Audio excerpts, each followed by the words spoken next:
The murder of a student at BVB College, Hubballi, Karnataka on April 18th has caused a stir both within the city and beyond. This incident, stemming from a case of unrecruited love gone wrong, demands a deeper understanding of the motives behind such actions. Today on Straight Up by edX Live, we explore this case in detail and seek to understand the factors that drive someone to such extremes in the name of love.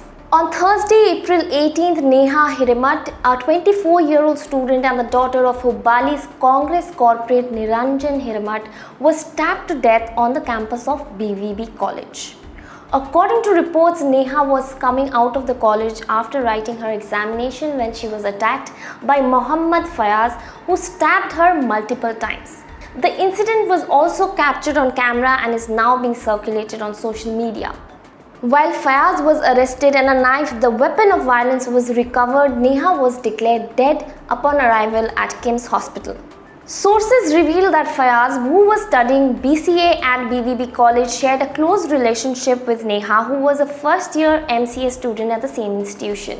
Police sources also disclosed that Fayaz was in love with Neha and wanted to marry her, but she was against it. Fayaz also expressed his anguish when Neha stopped coming to college and also stopped receiving his calls and messages. Meanwhile, members of ABVP, the student wing of BJP, staged a protest in front of the college seeking stringent action against the accused. Here is a visual from the protest.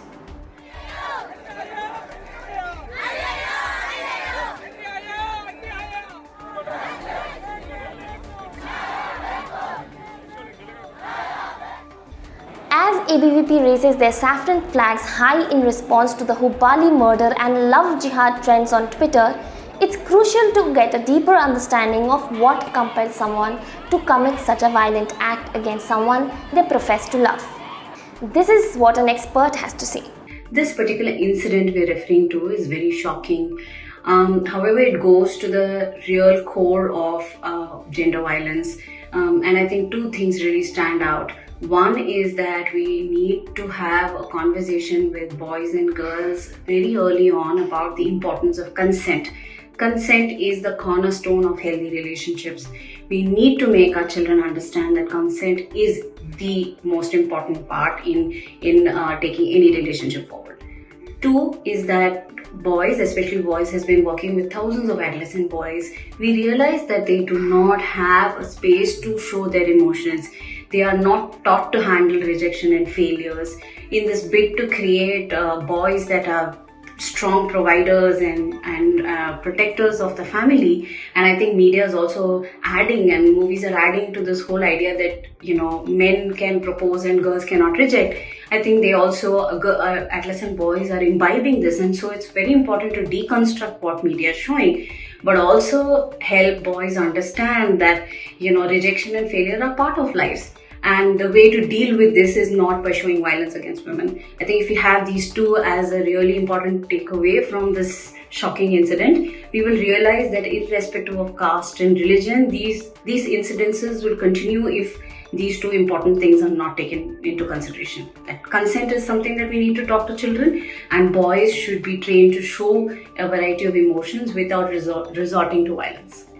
This is not the first instance of a rejected lover resorting to such violence against their former partner, with women often being the unfortunate victims. In fact, just 2 days ago, a similar tragedy was reported in Karnataka, where 21-year-old Roxana was murdered by her partner Pradeep.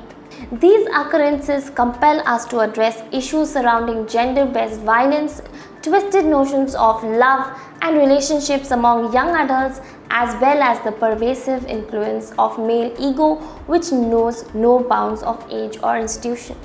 And that concludes Straight Up for today. Do like, share and subscribe to the channel, and don't forget to mask up and stay safe.